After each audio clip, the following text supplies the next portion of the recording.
یہ خنزیر کی شکل میں وہی عورت ہے۔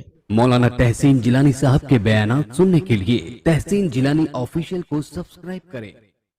نہ کریں تو میں بات کر رہا تھا اس کی کہ وہ بہت زیادہ نیک عورت تھی، بہت زیادہ نیک خاتون تھی، اس کے چرچے تھے، لوگ کہتے تھے کہ بھئی وہ بہت زیادہ اللہ والی ہے۔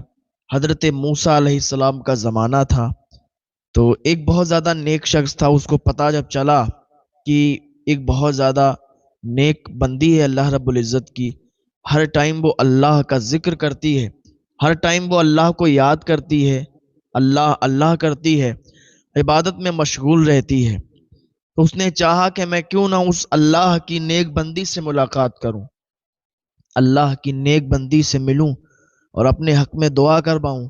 وہ مستجاب الدعوات ہے، اس کی کوئی دعا رد نہیں ہوتی ہے۔ جب وہ دعا کرے گی تو ہمارے بھی بگڑے کام بن جائیں گے۔ وہ بھی اللہ کا نیک بندہ تھا، اللہ کی رضا پر راضی رہنے والا تھا۔ حضرت موسیٰ علیہ السلام کا زمانہ تھا، وہ اپنے گھر سے نکل گیا، اس نے کچھ ساز و سامان لیا، کچھ کھانے پینے کی اشیاء رکھی، اور وہ اس نے سفر طے کر لیا اس اللہ کی نیک بندی سے ملاقات کرنے کا، کہ جائیں گے اس سے دعا کروائیں گے۔ اب یہ سفر پر نکل گیا، اس کے پاس جتنا جو بھی اس نے رکھا تھا کھانے پینے کا انتظام، وہ سفر میں ختم ہو گیا۔ اب یہ ایک ایسے چٹیل میدان میں پہنچا کہ جہاں نہ کوئی پیڑ دکھائی دے رہا تھا، نہ کوئی گھر دکھائی دے رہا تھا، نہ کوئی انسان دکھائی دے رہا تھا۔ وہ ریگستان تھا، ریت ہی ریت تھی، پہاڑ ہی پہاڑ تھے اور کچھ نہیں تھا۔ پانی ختم ہو گیا، کھانا ختم ہو گیا۔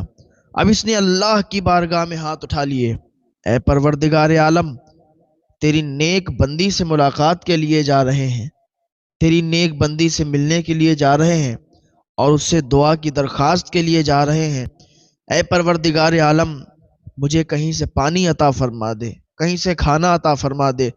یہاں نہ کوئی پانی دکھ رہا ہے، نہ کہیں کھانا دکھ رہا ہے، نہ کوئی انسان کا وجود دکھ رہا ہے۔ اے پروردگار عالم، ہم آ کے کس جگہ پر رکے ہیں اور کس جگہ پر ہمارا کھانا اور پانی ختم ہوا ہے کہ جہاں کچھ بھی نہیں ہے۔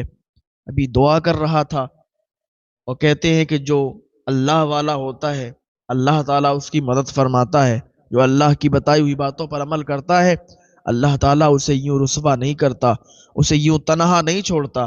جب اس نے اللہ کی بارگاہ میں دعا کی، فریاد کی، کیا دیکھتا ہے کہ ایک سامنے سے اسے شخص دکھائی دیا کہ وہ اس کی طرف آ رہا ہے، اور وہ ایک جانور کو رسی سے باندھے ہوئے ہے اور وہ بھی اسی کے ساتھ چل رہا ہے۔ وہ ایک جانور اور وہ اس کی طرف